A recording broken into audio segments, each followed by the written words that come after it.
used to pick fights on a Drew Carey fan forum. You still playing AAA garbage? Well, we're looking at upcoming and early access indie games and some AA titles, part 2. Though at this time slot and beyond, I'll cover some stuff that's fully released. Remember to post about what you're interested in for the indie dev hitting Control F through the comments. It's Juice and Jam time. Unreleased for early access. I may have ran a train on your mother last week, but most people aren't ready for the trolley dilemma. Is it better to run over multiple people, or switch it to only hit one? I say you power trip to get them all!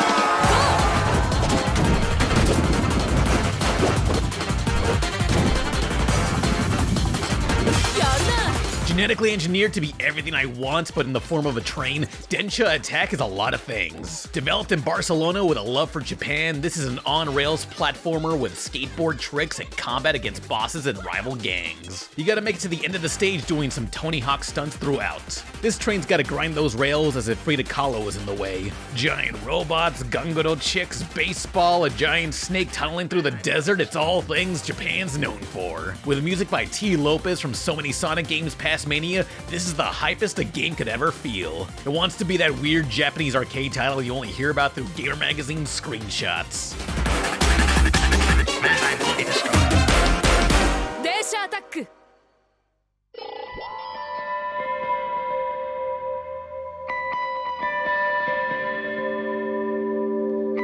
Resembling the most bit-crushed full-motion videos crammed onto a floppy disk, this game is currently called Untitled Dark Fantasy. No Steam page, but you can follow its developer on social media, FigTug. Reminder, I put the social media links in the chapter title cards. Untitled will be a surreal dark fantasy Souls-like. I just love how murky this world is. It's kinda how I remember my dreams looking. The narrative will be about, quote, surpassing one's myth. I assume that means going beyond what's expected of you. That does resemble a Souls-like level of difficulty, cause I'm expected to serve 40 hours of community service soon. At that point, just give me a fine. If a community needs my help, it's already a lost cause. Untitled Dark Fantasy so far has been in 2.5 years of development. Only recently has the creator started on it full time. You worked on this for 2 years and haven't come up with a fantasy name yet? Just get a word and put Ia at the end. Questia, Swordia, Macia, Dysenteria, King and Queenia, Ben Kingsleya, the Princess Bridea, the Princess from the Brodia, Princess Valeria, the Princess Mononopia,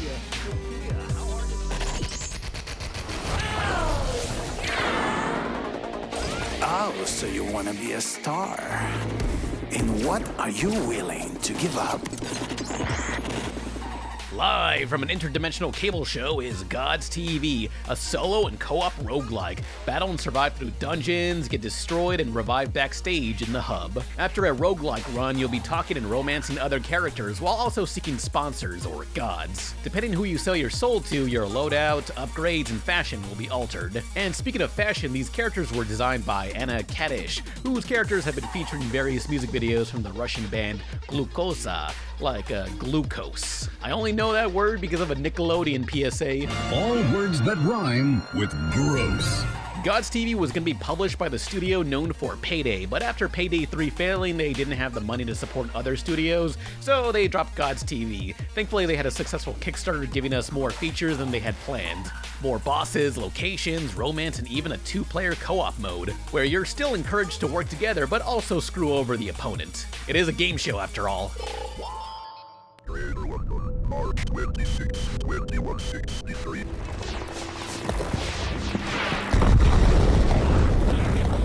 Sometimes the best games are the simplest. This ain't a request, it's a demand, as Utopia must fall. It may be early access, but I feel I got my money's worth. It's a vector-based arcade shooter. Protect your city, survive a round, get an upgrade, repeat. Upgrades include shields, automatic turrets, drones, or you can take your chances by listening to your civilians who suggest stuff like making a duplicate decoy city far away, which I assume reduces your enemy count. Some of these are vague, so you're taking your chances with them. Utopia Must Fall is simple and with many color filters. I found this to be way more fun than most MK Ultra programs.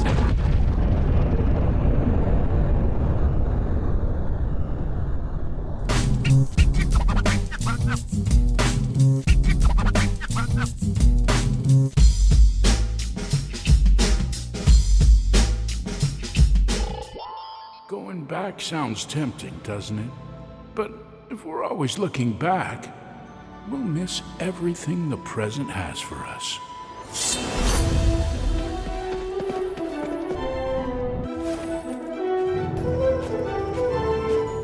Channeling a PS2-era platformer with modern visuals, you would never believe Duskfade was made by 12 people. I'm a Duskfade atheist. With your sister trapped between dimensions, this kid's gotta restore the fabric of time. There's linear but branching stages with secrets to return to and hack-and-slash combat. From the Steam demo comprised of the first level and boss, it plays very well. Jak and Daxter meets Kingdom Hearts is the pitch. So far, I feel the gameplay is typical, but I love that the boss works in both combat and platforming and gives you two options. Jump up to his area the intended way, or if you want to take your chances, use your double jump tackle maneuver to skip a lot of platforms and reach the health pickup that vanishes if you're not fast enough. I really hope there's a lot of ways to cheat the level design should you understand your movement. Aesthetically, it's incredible and ran fine on my spotty computer. The music is so whimsical while the health bar and pause menu have flair that you just don't see in modern interfaces. Like, I really hope this ends up being something special. Duskfade may have been made by 12 people, but my fade only needed one barber.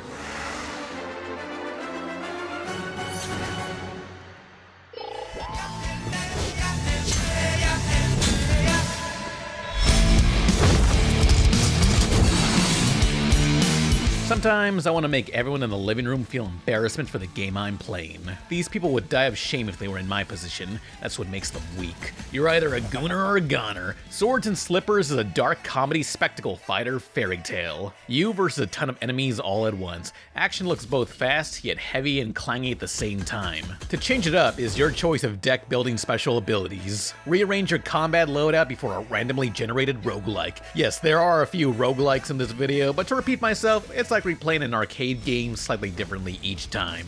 Also, yes, there is dating sim elements as each princess has their own backstories to explore. Being able to hold a conversation is my ultimate fantasy. Teleporting troopers to the giant command center. Let's destroy the rival giant. The last giant standing will be the winner. Project ST Super Trooper is a sorta hero shooter. The map has two giant robots going at it, and you and your human-sized teammates have to rush to activate the turrets and other weapons to blast the rival's machine. I see you can also go inside the bot to rip out vital parts needed to keep them running. Reminds me as a kid I would rip open my uncle's PC tower and rip out all the wires to eat them. You gotta do this while the opposing team does the same, and I see from the footage you can actually aim the giant mech's lasers to take out others. There's a lot of free-to-play hero shooters, but this one sounds pretty unique. Victory!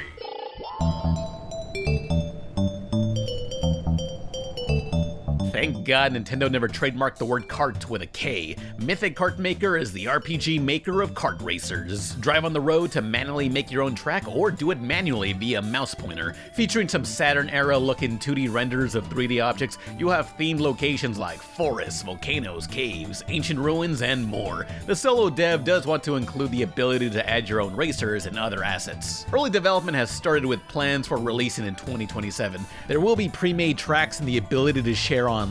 You can race against bots or local friends, though they're unsure if they can do online races. It's a solo dev. What can you do?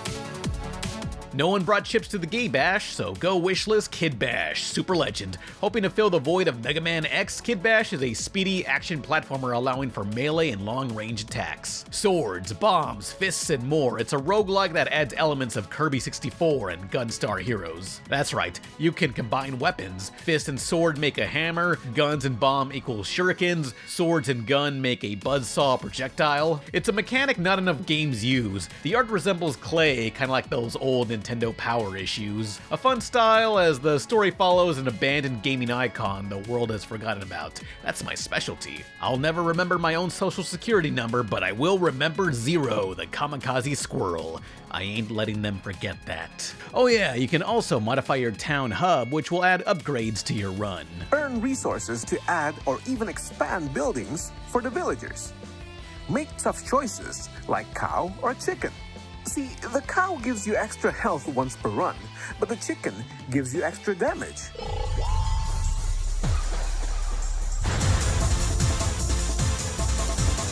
For most cats, you only YOLO 9 times, and so does Blast Cats, an aggressively 90s 3D platformer with a ton of level variety and weapons combat. Throw bombs, missile launchers, or chainsaws to ride around in. The techno music and pre-rendered 3D has such a nasty gamer magazine feel, it's gorgeously edgy. The demo on itch.io lasts about an hour, so there's a lot to see up front.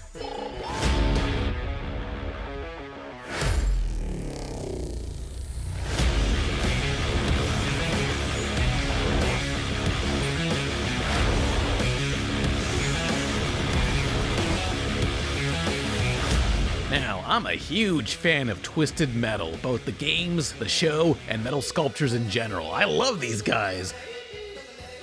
Watch my collab with Godzilla Mendoza on that TV series. Car combat is a favorite of mine, as Death Blonde plans to revive that genre. With 3 Italian devs, this spaghetti driver has both single and online battles. You'll be driving against other racers or enemies in a horde mode. Free-for-alls and team-based battles or objectives, there's a ton of modes they want to include. You'll be able to unlock and customize your vehicle, avatar, smoke effects, accessories, and wheels. They aim to also give you crossplay from PC and 3 major consoles.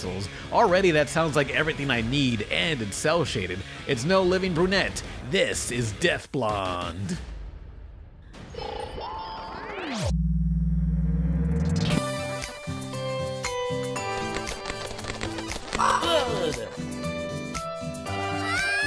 A rhythm game RPG with one of the most insane story gimmicks I've ever heard. Away From Home has a girl and her brother visit a strange new world as she gets into battles. Walk the overworld like normal, while random RPG encounters will lead to a musical face-off, during which your arrows will correlate to either attack, shield, item, or special move. You're basically choosing what to do in time to the music. You can focus on attacking, but if you see the enemy about to strike, it's better to hit the shield arrow. The music bars you focus on are colored as a recommendation on what to do, but you can choose a different move instead.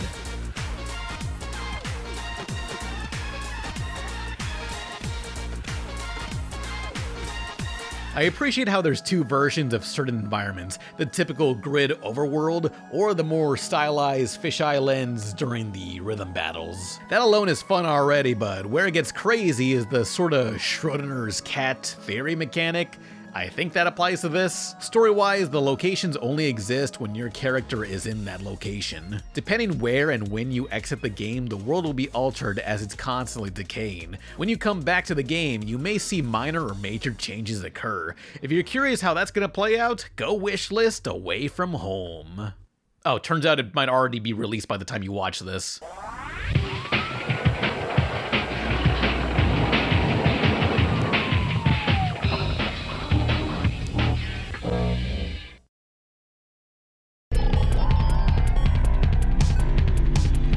Look, it's $5, it takes up 50 megabytes, Super Power Racing is an early access instant buy from me. I'm away from my PC as I record this segment, so I can't play it myself, but I bought it anyway. Just love micro machines like. You got multiple cars, weapon pickups, a mode where you have to reach the checkpoint before exploding. I'd say that's all I need in life, but there's other games on this list.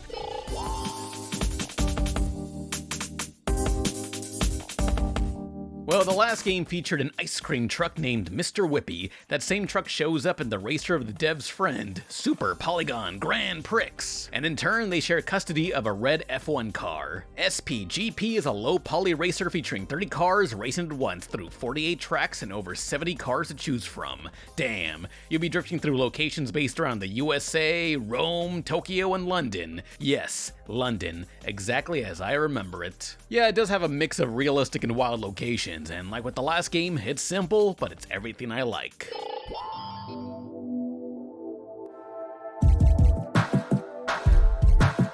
Yiff me up, Scotty, it's better to go ferile than sterile. Atlyss is a bite-sized action RPG, play solo or with 32 players online. Now, I'm not too familiar with, but I played a few similar games. Xenoblade 1, Dot Hack, Diablo, City of Heroes, Phantasy Star Online, or Torchlight 2. You take on missions, free roam, raid dungeons, and grind to level up. The action in those titles can be really dull for those not interested in stats. By default, Atlyss has simple yet satisfying combat. Slash away as you time your barrier or dashes. Block at the right time and that stuns the enemy.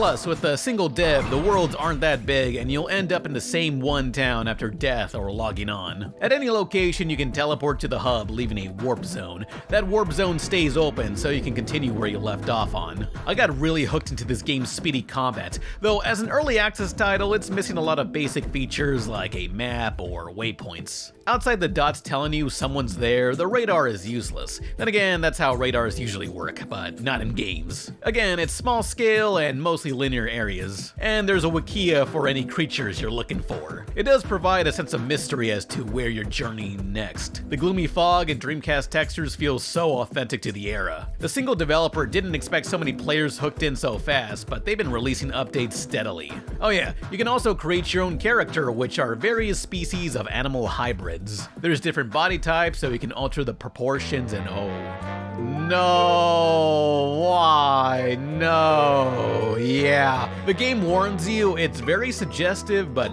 nothing explicit. Do not go on the official Reddit. Do not go there. This is a game for Zelda fans whose favorite character is Midna, which is me. I love Midna. I'm always mad for some Midna. Is Twilight Princess your favorite Zelda game? Oh, I never played it.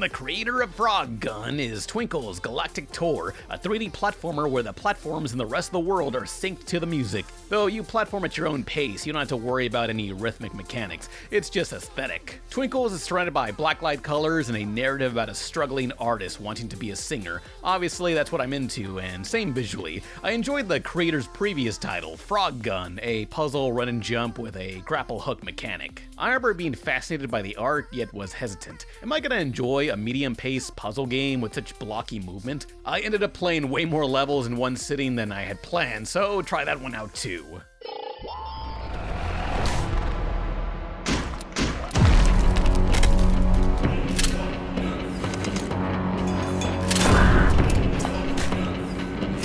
You looking for a grimy, brutal Quake-like? KOOK is a steampunk shooter fighting against Lovecraftian horrors, and with a very creative arsenal. You have a triple-barrel shotgun, recoils to bounce you higher, a grenade launcher that can alter gravity, flamethrowers, or a gun shooting spikes that you can use to form a makeshift stairway to secret areas. In this Lovecraftian adventure, the Ancient One has stolen the sanity of everyone around you. Good thing your character was already crazy prior. You are now possibly the smartest person on Earth. I don't need a game to feel like that. I ride the subway.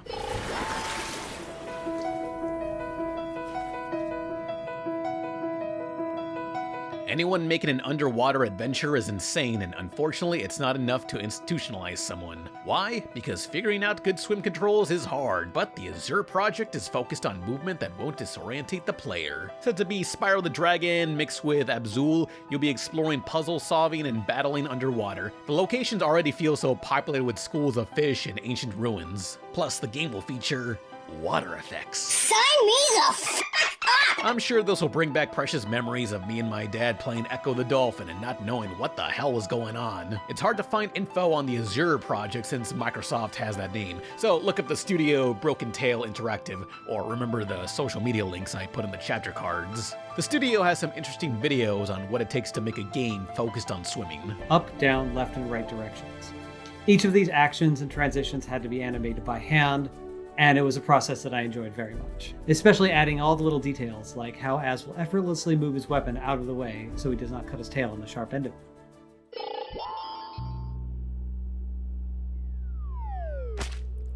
Living in the outskirts of town, there's not much going on. No friends, no money, but things turn around when you find a baby and a gun. Rolus In The Outskirts is sort of like classic Zelda with the promises of comedy and some heart. This loner explores a town, meeting the worst people in existence, doing odd jobs, shooting monsters, or goofy little ducks just vibing.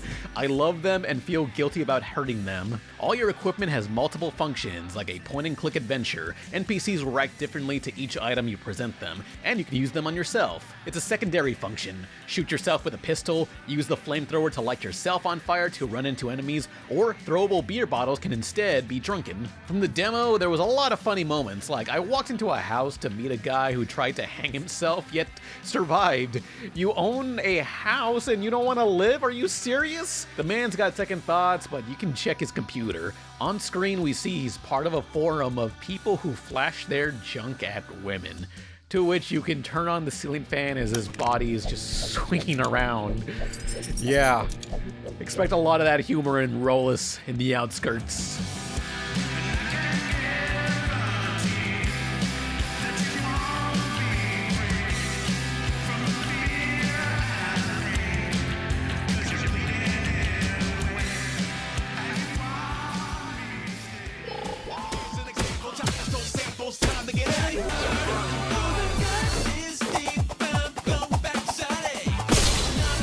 These are the colors I strive for. Mechabop is a first-person rhythm roguelike, surviving through a series of rooms and upgrades along the way, but kinda like Hi-Fi Rush, it's better to shoot to the beat of the music. Gameplay-wise, they're comparing this to BPM, bullets per minute, and Metal Hellsing in a Hades dungeon format. The original soundtrack would be inspired by Jet Set Radio, Persona, Blame, and more. They mention anyone a fan of those will really be happy here. Maybe they got a composer from one of those, possibly? The only footage they have is of a city, but there will be other biomes to see.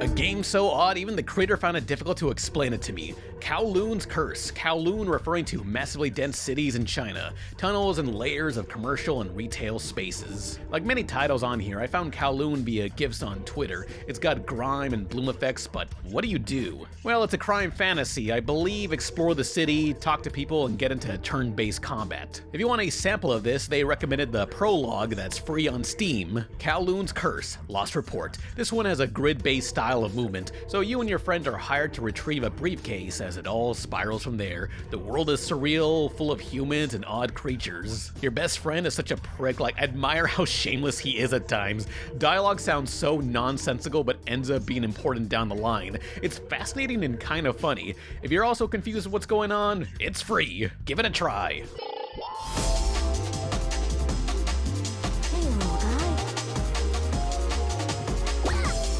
Well, this is awkward. Many indie games capitalize on gameplay styles the modern industry ignores. Starry Garden mixes the Sonic Adventure Chow Garden and Kirby Air Ride. This was in development before they announced Kirby Air Ride 2. Well, great. The only way this could get worse is if Sega brought back the Chow Garden.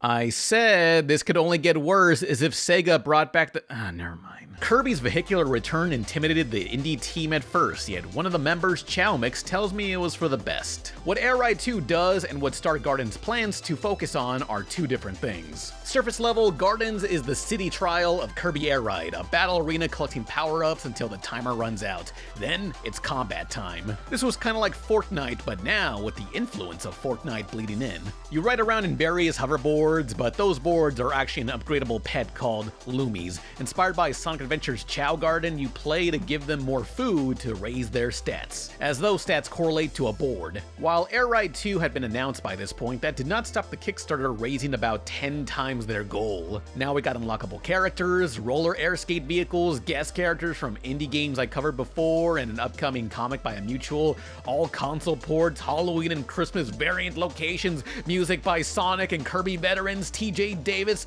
and Shogo Saki. They're doing everything they can here. That was cute. Now vanish like the rest. Now available.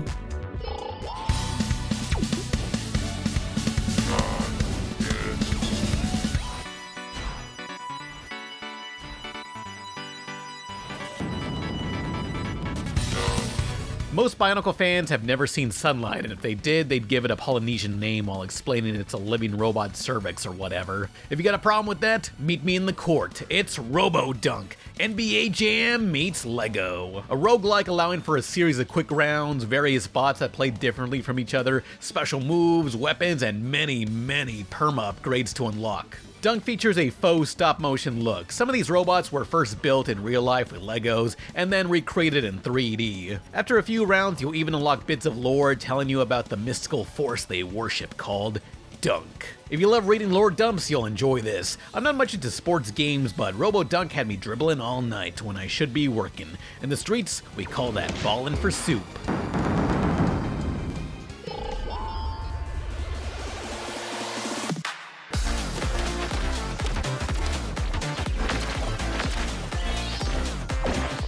Now, this is not an indie, but might as well bring up a unique and, I believe, a AA game. Popucom takes the match 3 puzzles of Bust a Move and turns that into a shooter. I remember I had an idea like this, but didn't know how to make a game, so someone else beat me to it. Oh no, I sure hope no one makes a Gacha Force spiritual successor and hires me for character designs. Immediately I was drawn in by Popucom Splatoon-like visuals with creative character options, though be warned, this is multiplayer only, local and online. 2 to 4 players have to team up to solve color-based puzzles and fight spherical bosses. It's out now, but I streamed the beta a while back with my shirt model friend Nessa, who streams her own stuff with the links you see on the screen here. This was a lot of fun with a partner who didn't know what she was doing and had a crappy PC. Oh, he's crawling on his knees just like you last night. Classic. Nigga, what? You wanna say that shit again to me? What the fuck?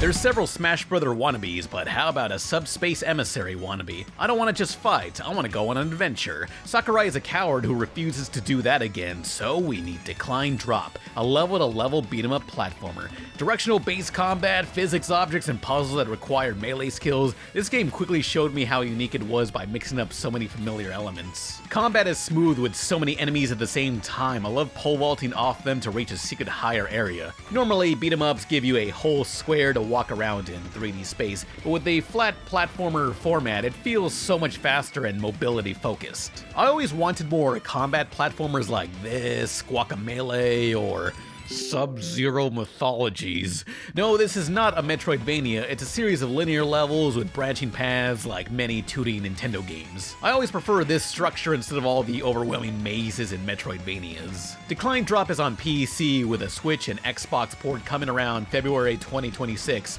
Also, the dev has had an offer for possibly porting this to 3DS. Honestly, I got a review copy, but I'll buy this myself on Switch. It really feels like a DS game I'd play in the back of a car.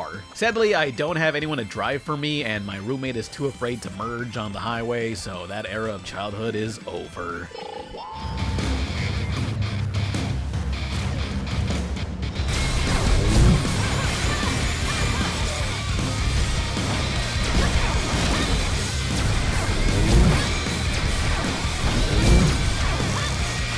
Imagine Mega Man X in 3D.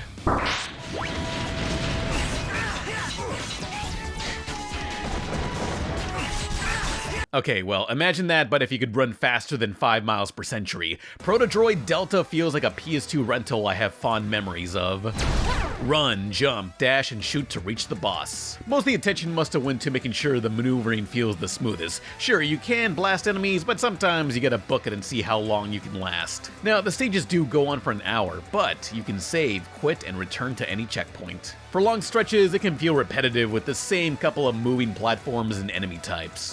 The bosses and locations do look cool with these techno-futuristic versions of African or Mayan societies. Towering cities, gardens, and waterways. You'll be given new powers for defeating a boss, which I never use these much except as a last resort with other bosses. Maybe that's the point because they put up a real challenge. Protodroid Delta started as a fan game called Mega Man X and Zero Training Mission, a 3D adaptation of those 16-bit classics. It then got reskinned and kickstarted to the game you see, assuming you're looking at the screen and not cleaning your damn kitchen. Just shove it in the dishwasher and it'll be fine.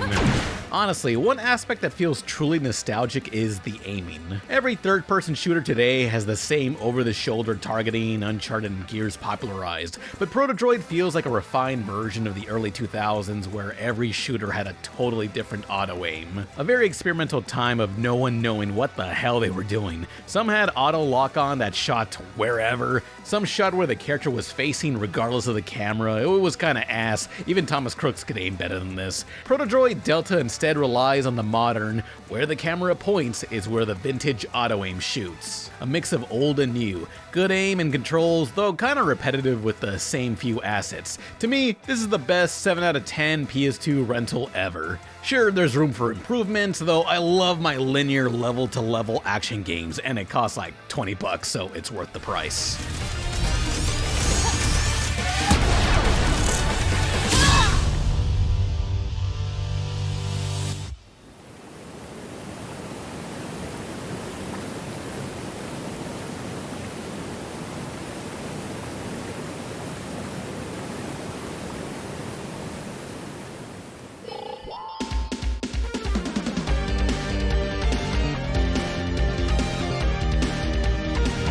Like most undiagnosed ADHD victims, I too have played Vampire Survivors. Our next game, MegaBonk, is basically that but in 3D. Imagine the blockbuster exclusive N64 version of Vampire Survivors. MegaBonk adds a new dimension with being able to jump over enemies and slide down hills for speed. You walk as the auto-aim will blast enemies. Level up, shoot, level up, shoot, level up, shoot. In minutes you'll become near unstoppable, as so too will your enemies. Utter excess exploiting your dopamines. After defeat, it all goes away, give or take some perma upgrades. Tons and tons and tons of challenges, unlockable weapons, perks, characters, skins. The game's got me hooked for hours. My favorite character is Brad, whose power is having so much aura and pride the enemies are vaporized for even being in his presence. It truly is an addicting game.com. I hope that one day I'm willing to pay the $80 for online therapy. ADHD meds would really help me finish stuff faster.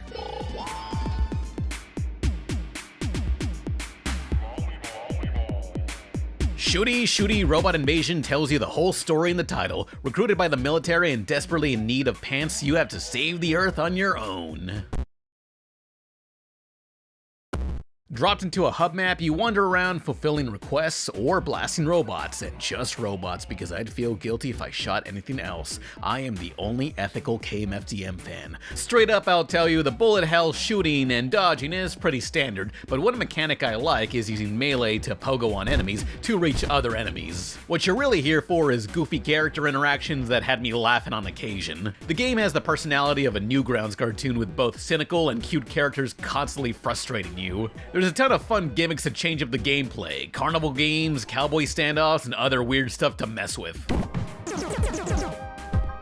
Oh good, it acknowledged I shot all these decorative balloons for no reason. With over 50 enemy types and 200 NPCs to talk to, Shooty is heavy on personality thanks to its semi-animated cutscenes, plus secret bosses should you be able to find them.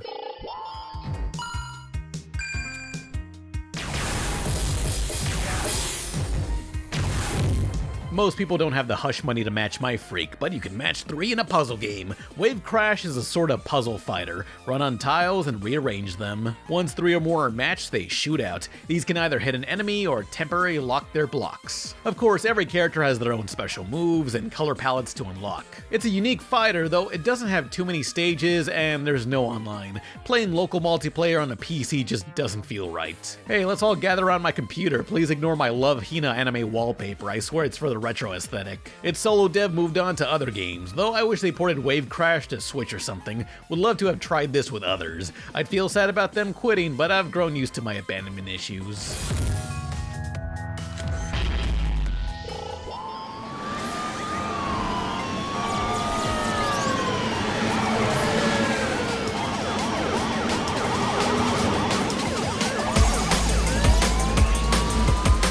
What's your I don't know what to play, so I'll play this again game? For me, it's a lot of arcade racers of varying quality. But for this segment, I want to highlight Riptide GP Renegade. I played a ton of this on Switch, which, minus some environmental pop-in, looks about the same as the PS4 version. It's a racer on hoverbikes, and by Vector Unit, who are more of a small studio AA team. They made the second Hydro Thunder game, another water racer. Here you drive and do stunts for Turbo with a very simple to learn trick system. There's a not so interesting story mode to earn upgrades, racers, and vehicles. For $10 and 10 tracks online and local, it's a pretty solid racer I come back to often. Look, you've seen my videos, I just like water racing games. Riptide Renegade is the third in the franchise. The previous two are about the same in quality, but they don't have as much dynamic flair with the environments and techno interface. A little presentation goes a long way. This released in 2016, though I recall around 5 years later the studio tweeted how they were working on another Riptide, yet no updates. They've been busy making their beach buggy racing game. Due to some partnership, it's playable in your Tesla. The controller is your actual steering wheel. Elon Musk tried getting the license to Mario Kart, but Nintendo told him to slag off. Forget that, put Riptide on the dashboard and drive me to South Padre Island. Atlantis, here we come. Hi, girl!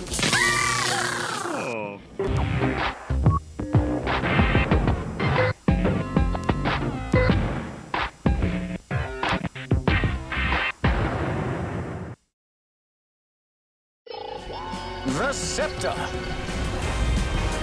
Our fastest, most adaptable vehicle yet.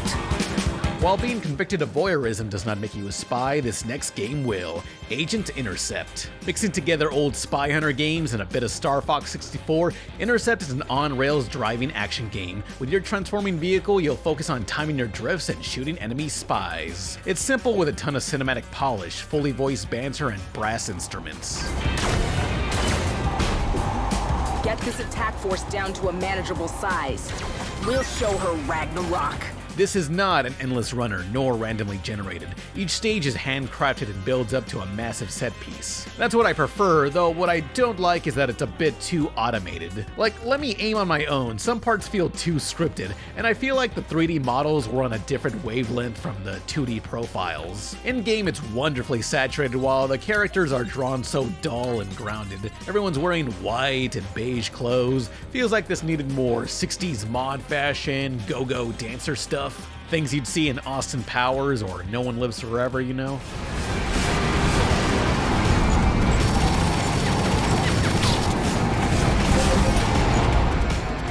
So Agent Intercept was actually a mobile game, but hold on, it was an Apple Arcade mobile game, which means it didn't have any gacha currencies or things to buy.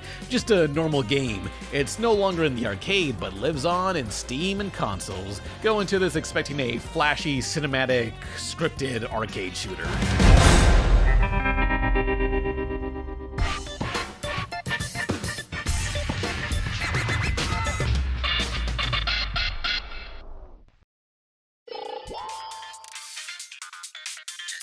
Well, if Sega wasn't gonna do Jet Set Radio for so long, then the fans will. Don't bum rush the celibate drunk, it's Bomb Rush Cyberfunk.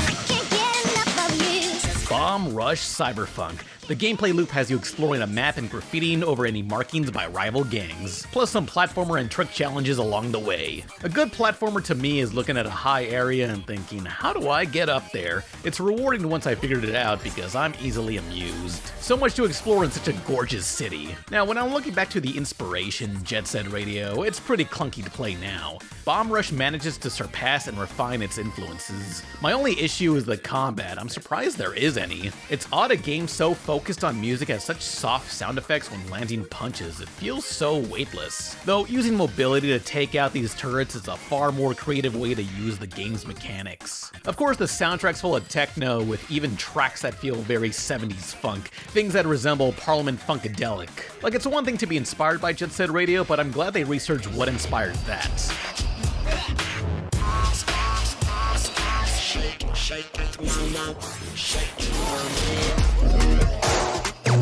Download that, we go with it. Got them moves, got them vibes, we got the strategy, do it all night, do it all day, no wasting time. We got the crew, get ready for the ride. fun fact, this studio, Team Reptile, was going to make the 3D animations of me here. We were getting pretty close with them offering me a price for their work, though they got busy and ended up announcing this game right after. Had to find other animators.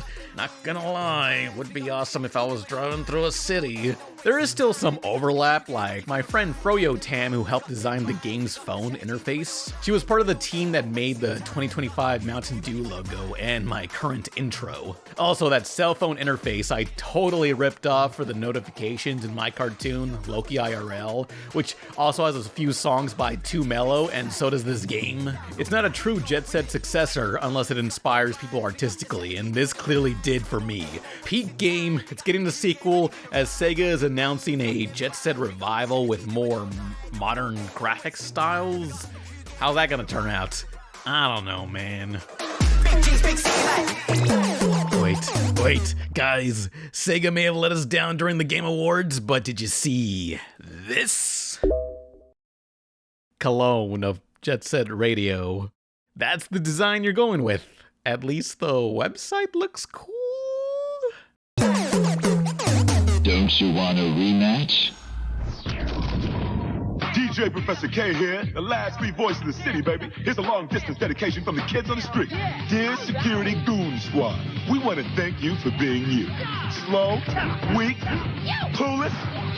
We are free, man. Keeping the soul of the city alive. You can't stop us. Yeah. Hugs and kisses, baby. Jet Set Radio Future. Tune into the new revolution. Rated T for teen. New and only on Xbox. Everything is going to be